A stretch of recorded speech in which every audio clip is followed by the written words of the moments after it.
If you have ever asked how to run a powerful AI agent safely, you have heard the same answer every time. Just run it in a virtual machine. Put it in a sandbox, a sealed box with nothing valuable inside, and let it do whatever it wants in there. It is the #1 piece of containment advice in the entire field.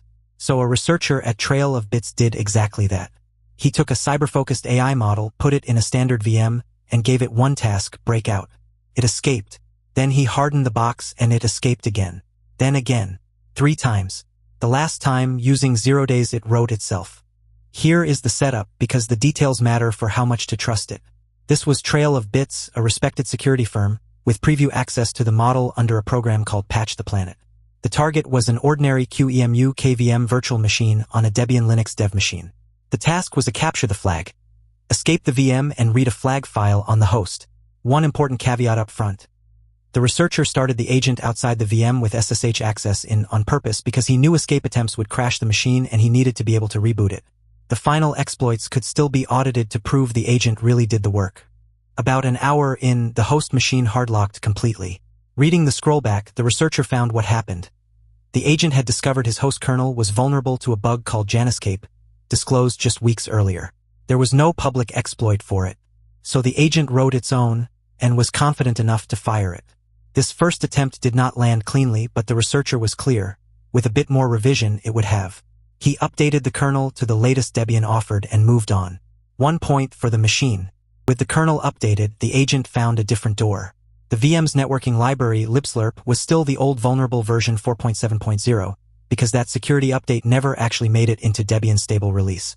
Worse, the agent spotted that a separate bugfix commit, one that never even got a CVE number, could be combined with the known flaw to get arbitrary read and write on the host. After that, escaping is trivial. The researcher admitted he did not even know what libslirp was.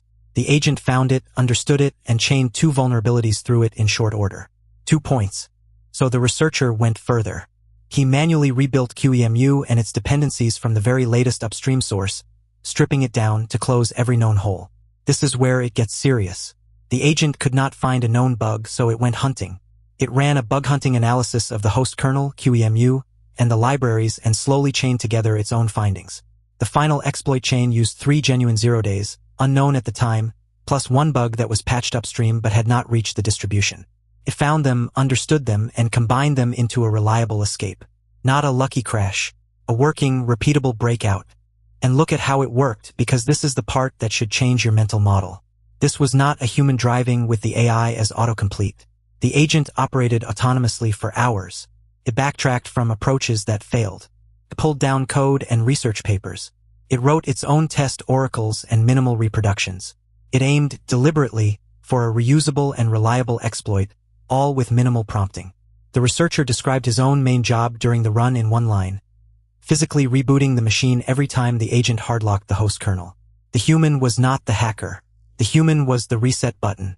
So why did the sandbox fail when everyone treats it as the safe answer?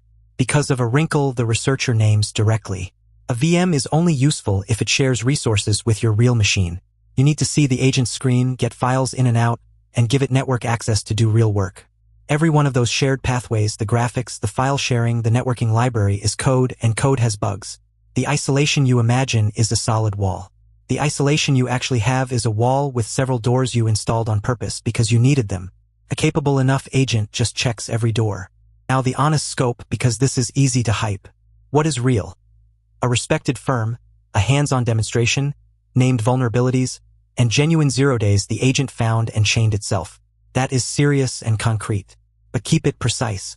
This was preview access under a program, a capture the flag task, not a criminal breaking into a company. The agent was started outside the VM by choice so the researcher could reboot it. The first escape attempt did not actually land cleanly.